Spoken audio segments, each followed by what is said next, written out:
নমস্কার, Meghnad news bulletin থেকে মেহেরাজ সঞ্জয়। আজকের বিষয়গুলো অনেক রকমের। প্রথমত হচ্ছে যে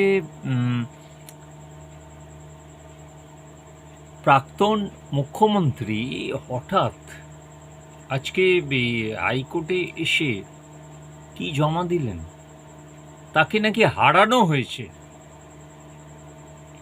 সেই এক খেল নন্দীগ্রামে যখন হারলেন ওই গত ইলেকশনে বিধানসভার, তখন ওই এক কাণ্ড করেছিলেন, এখনো এক কাণ্ড। একটুখানি মনে হচ্ছে যে এই বিষয়টা মানে একটু মানসিক রোগগ্রস্তের বিষয় না, এনার একটু ট্রিটমেন্টের তো প্রয়োজন আছেই। বর্তমান যিনি মুখ্যমন্ত্রী, তার কাছে অনুরোধ জানাচ্ছি যে তার একটু মানসিক চিকিৎসা যেন করানো হয়। কি শুরু করেছেন যে সব জায়গায় তিনি হেরে গেছেন দুবার, গতবারও হেরেছেন, গত বিধানসভা নির্বাচনে, বিধানসভা নির্বাচনে গোহারায় হারলেন ওই শুভেন্দু অধিকারীর কাছে। তাহলে এটা হচ্ছে মানসিক বিকারগ্রস্ত।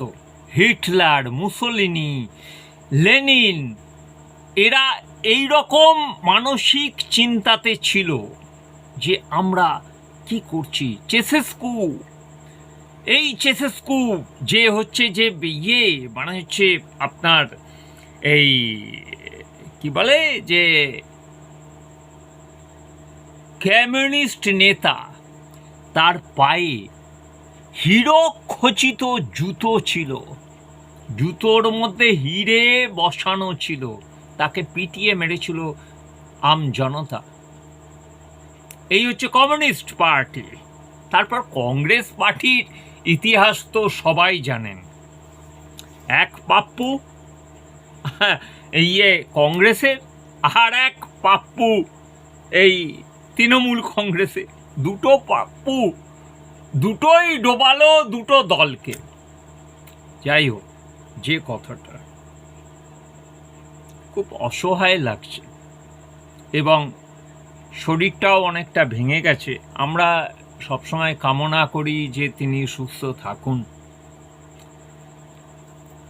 আন্দোলনের রূপরেখার মধ্যে আর তিনি থাকতে পারবেন না, কারণ তাকে চিনে গেছে মানুষ। যে অগ্নিকন্যা হিসাবে ছিলেন, যিনি ছিলেন সততার প্রতীক, সব ভেঙে খান খান। কারণ তাকে আর মানুষ বিশ্বাস করে না, তাকে হিন্দু বিশ্বাস করে না, তাকে মুসলমান বিশ্বাস করে না, তাকে অন্য কোনো সম্প্রদায় বিশ্বাস করে না আর। কারণ তিনি বিশ্বাস ভঙ্গ করেছেন। আজ যারা বিশ্বাস ভঙ্গ করে, সারা পৃথিবীর ইতিহাস তাই বলে, তাদেরকে কেউ ক্ষমা করে না। সেই জায়গায় এই যে ক্ষেত্রগুলো, যেটা হচ্ছে যে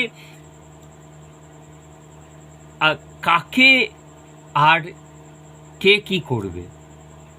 এখন দেখছেন যে এই বিজেপি দল কত উদারতা দেখাচ্ছে তৃণমূলের প্রতি। অনেকে ভাবছে অনেক কিছু বিষয়, সবই গেম পলিসি।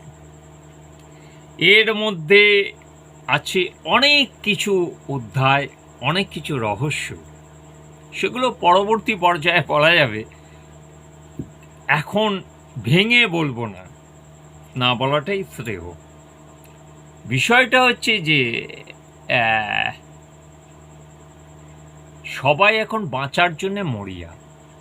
সবাই মানে তৃণমূলপন্থীরা, তারা বাঁচার জন্য মরিয়া।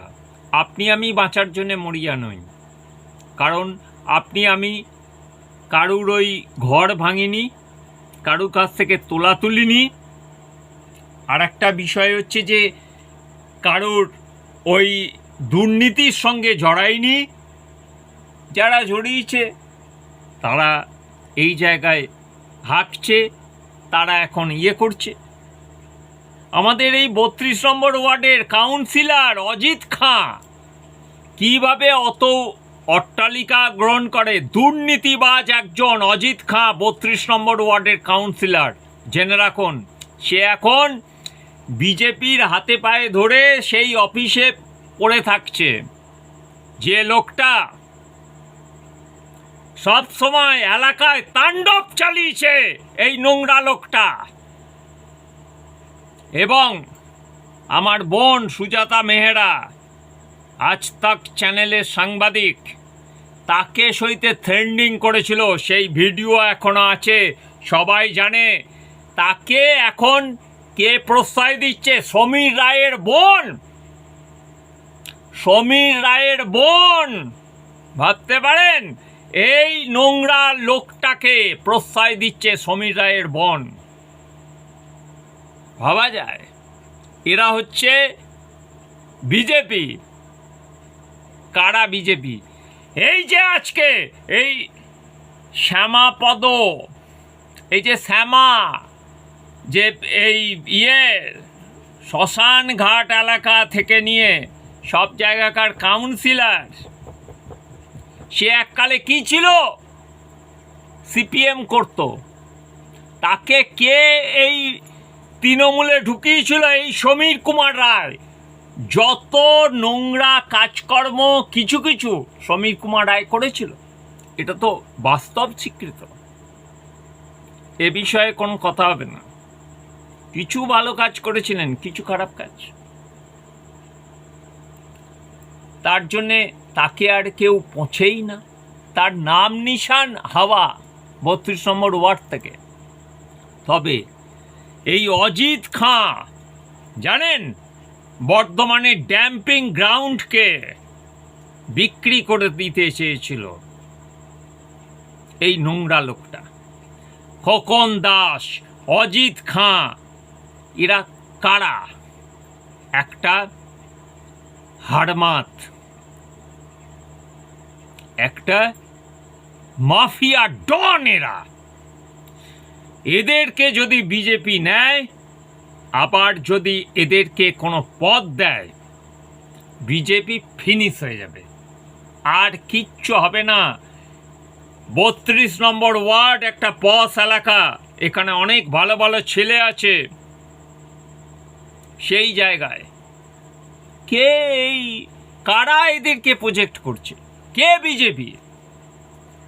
আমি এই ওয়ার্ডের বাসিন্দা, দেখতে হবে এবার কারা কারা নব্য বিজেপি হলো, সে বিষয়েও আগামী দিন গোটা পৃথিবীকে জানাবো।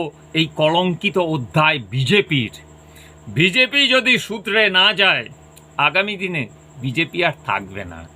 এই তৃণমূলের মতোই বিজেপির পতন অবশ্যম্ভাবী।